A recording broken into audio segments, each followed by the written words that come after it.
இலங்கை தொடர்பான ஐநா மனித உரிமை பிரேரணையை நிராகரித்தது அனுர அரசு. ரணில் அரசாங்கத்தின் பல திட்டங்கள் அனுர அரசாங்கத்தில் ரத்து. எங்கள் கொள்கை இதுதான், வெளிப்படையாக அறிவித்தார் விஜித ஹேரத். மீண்டும் உயிர்ப்பிக்கப்படும் உயிர்த்த ஞாயிறு தாக்குதல் விசாரணை. ஈஸ்டர் குண்டு தாக்குதல் விவகாரம் உயர்நீதிமன்றில் மன்னிப்பு கோரிய முன்னாள் அதிகாரி. யாழ்ப்பாணத்தில் தேசிய மக்கள் சக்தியில் களமிறங்கும் வைத்தியர் ஸ்ரீ பவானந்த ராஜா. ஐக்கிய நாடுகள் மனித உரிமை பேரவையின் அமர்வில் சமர்ப்பிக்கப்படும் எந்த தீர்மானத்தின் 51 நகல் வடிவையும் இலங்கை தொடர்ந்து எதிர்க்கும் என அமைச்சரவை பேச்சாளர் விஜித ஹேரத் தெரிவித்துள்ளார். இலங்கையில் இடம்பெற்ற யுத்த குற்றங்கள் குறித்த ஆதாரங்களை சேகரிக்கும் வெளிப்புற பொறுமுறைக்கான அதிகாரங்களை நீடிக்கும் எந்த தீர்மானத்தையும் இலங்கை ஏற்றுக்கொள்ளவில்லை என குறிப்பிட்டார்.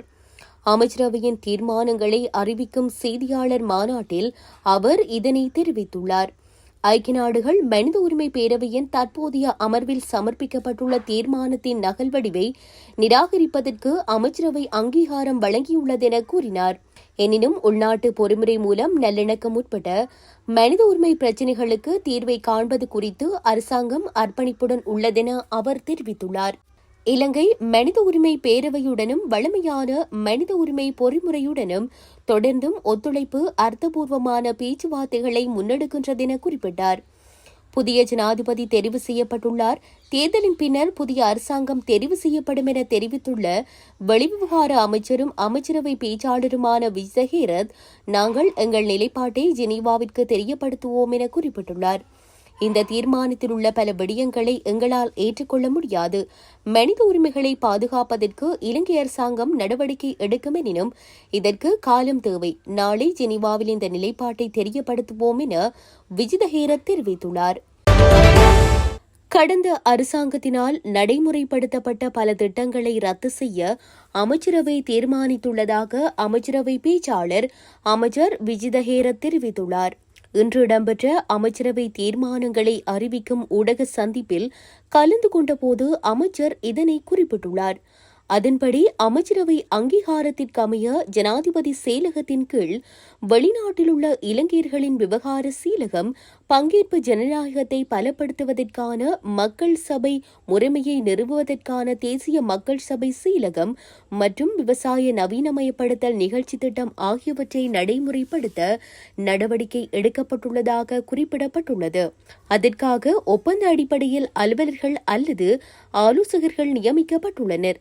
மேற்குறித்த அலுவலகங்கள் மற்றும் நிகழ்ச்சி திட்டங்கள் மூலம் எதிர்பார்க்கப்படும் கருமங்களை தொடர்புடைய அமைச்சுகளூடாக நடைமுறைப்படுத்துவதற்கான இயலுமை இருப்பதாக தெரிவிக்கப்பட்டுள்ளது. இந்த நிலையில் அதற்கான ஒப்பந்த அடிப்படையில் ஆட்சேர்ப்பு செய்யப்பட்டுள்ள அலுவலர்கள் அல்லது ஆலோசகர்களின் சேவையை 2024/9/30 இருந்து நடைமுறைக்கு வரும் வகையில் முடிவுறுத்த நடவடிக்கை எடுக்கப்பட்டுள்ளது. அதற்கமைய இந்த விடயம் குறித்து ஜனாதிபதி அமைச்சரவையை தெளிவுபடுத்திய பின்னர் அமைச்சரவை அதற்கான ஒப்புதலை வழங்கியமை குறிப்பிடத்தக்கது. ராஜதந்திர உறவுகளில் அரசாங்கம் அனைத்து நாடுகளுடனும் சமநிலையான முறையில் செயற்படுவதாக அமைச்சரவை பேச்சாளர் அமைச்சர் விஜித ஹேரத் தெரிவித்துள்ளார். அமைச்சரவை முடிவுகளை அறிவிக்கும் செய்தியாளர் சந்திப்பில் கலந்து கொண்ட போதே அவர் மேற்கண்டவாறு தெரிவித்தார். அங்கு அவர் மேலும் தெரிவிக்கையில், இந்தியாவுடன் வர்த்தகம் செய்வது போல் சீனாவுடனும் வர்த்தகம் செய்து வருகிறோம். நாம் உண்மையில் எந்த நாட்டையும் பிரித்து பார்க்கவில்லை. நாடு சிறியதோ பெரியதோ என்று பார்க்காமல் அனைத்து நாடுகளுடனும் இலங்கை ராஜதந்திர உறவுகளை சமநிலையில் பேணுகிறது. எங்களுக்குள் எந்த வேறுபாடுகளும் இல்லை. சீனா, இந்தியா, அமெரிக்கா, ரஷ்யா, கியூபா மற்றும் வியட்நாம் ஆகிய நாடுகளுடன் ராஜதந்திர உறவுகளை கொண்டுள்ளோம். இந்தியாவைப் போலவே சீனாவையும் கையாளுகின்றோம். கோவில்களுக்கு சோலார் பேனல்களை வழங்கும் திட்டம் சீனாவில் உள்ளதென அவர் மேலும் தெரிவித்தார். உயிர்த்த ஞாயிறு தாக்குதல் சம்பவம் தொடர்பில் சமர்ப்பிக்கப்பட்ட அறிக்கைகள் தொடர்பில் தேடி பார்க்க குழு நியமிக்கப்பட்டுள்ளதாக அமைச்சரவை பேச்சாளர் விஜித ஹேரத் தெரிவித்துள்ளார். கடந்த ஜூலை மாதம் முன்னாள் ஜனாதிபதியிடம் சமர்ப்பிக்கப்பட்ட அறிக்கை தொடர்பிலும் விரிவாக தேடி பார்க்கப்படும் என்றும் அவர் சுட்டிக்காட்டினார். அரசாங்க தகவல் திணைக்களத்தில் இடம்பெற்று வரும் அமைச்சரவை முடிவுகளை அறிவிக்கும் செய்தியாளர் சந்திப்பிலேயே இதனை குறிப்பிட்டுள்ளார். சட்டம் முறையாக நடைமுறைப்படுத்தப்படும் என்றும் எந்த விடயமும் மூடிமறைக்கப்பட மாட்டாது என்றும் அவர் சுட்டிக்காட்டினார். இதேவேளை ஈஸ்டர் குண்டு தாக்குதல், ஜோசப் பரராய் சிங்கம் படுகொலை, ஊடகவியலாளர் பிரதீப் எக்னெலிகொட படுகொலை உட்பட பல்வேறு படுகொலை சம்பவங்களின் முக்கிய சாட்சி ஒருவர் இலங்கை ஜனாதிபதியிடம் அடைக்கலம் கோரிய சம்பவம் நடைபெற்றுள்ளது. இலங்கையில் இடம்பெற்ற பல்வேறு மனித உரிமை மீறல் சம்பவங்களின் முக்கிய நேரடி சாட்சியான அவர் மீதான கொலை முயற்சிகள் நடைபெறுவதாக குற்றம் சுமத்திய அவர் இன்று ஊடகங்கள் முன்னிலையில் பகிரங்கமாக பல சம்பவங்களை வெளிப்படுத்தினார். ஈஸ்டர் குண்டு தாக்குதல் தொடர்பில் உத்தரவிடப்பட்ட நட்டஈட்டை குறித்த காலக்கெடுவிற்குள் வழங்க தவறியமைக்காக அரசு புலனாய்வு பிரிவின் முன்னாள் பிரதானி நிலந்த ஜெயவர்தன உயர்நீதிமன்றத்தில் மன்னிப்பு கோரியுள்ளார். புலனாய்வு தகவல் கிடைத்தும் உயிர்த்த ஞாயிறு பயங்கரவாத தாக்குதலை தடுக்க தவறியமை தொடர்பில் தாக்கல் செய்யப்பட்ட அடிப்படை உரிமை மீறல் மனுக்கள் நேற்று விசாரணைக்கு எடுத்துக் கொள்ளப்பட்டது.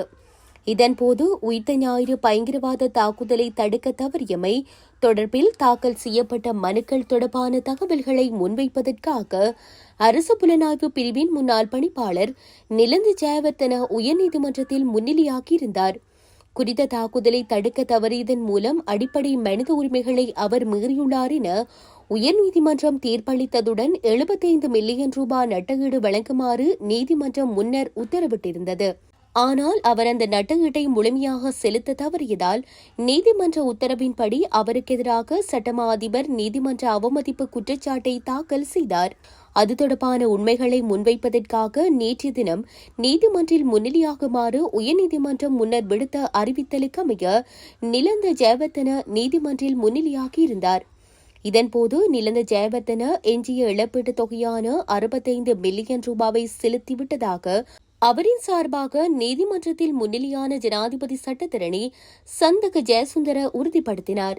இதன்படி அவர் ஏற்கனவே 10 மில்லியன் ரூபாவை செலுத்தியிருந்த நிலையில் எஞ்சியிருந்த 65 மில்லியன் ரூபாய்களுடன் தற்போது முழுத்தொகையும் செலுத்தப்பட்டுள்ளது. முன்னதாக முன்னாள் ஜனாதிபதி மைத்ரிபால சிறிசேன உட்பட்டவர்களும் தமக்கு விதிக்கப்பட்ட இழப்பீட்டுத் தொகைகளை செலுத்தியிருந்தனர் என்பது குறிப்பிடத்தக்கது. எதிர்வரும் நாடாளுமன்ற தேர்தலில் தேசிய மக்கள் சக்தி சார்பாக யாழ் போதனா வைத்தியசாலையின் முன்னாள் பிரதிபலிப்பாளர் வைத்தியர் எஸ் ஸ்ரீபவானந்த ராஜா யாழ் மாவட்டத்தில் களமிறங்க உள்ளதாக தகவல்கள் தெரிவிக்கின்றன. யாழ் போதனா வைத்தியசாலையின் பிரதிபலிப்பாளராக கடமையாற்றிய வைத்தியர் ஸ்ரீ பவானந்த ராசா பின்னர் களுபோவல வைத்தியசாலைக்கு இடமாற்றம் செய்யப்பட்டிருந்தார். கொரோனா தொற்று காலப்பகுதியில் யாழ் போதனா வைத்தியசாலையில் இவர் சிறந்த சேவையை ஆற்றியிருந்தமை குறிப்பிடத்தக்கது. தற்போது நாடாளுமன்ற தேர்தலில் அனுரகுமார தலைமையிலான தேசிய மக்கள் சக்தியில் யாழ்ப்பாண மாவட்டத்தில் போட்டியிட உள்ளார் என்பது குறிப்பிடத்தக்கது.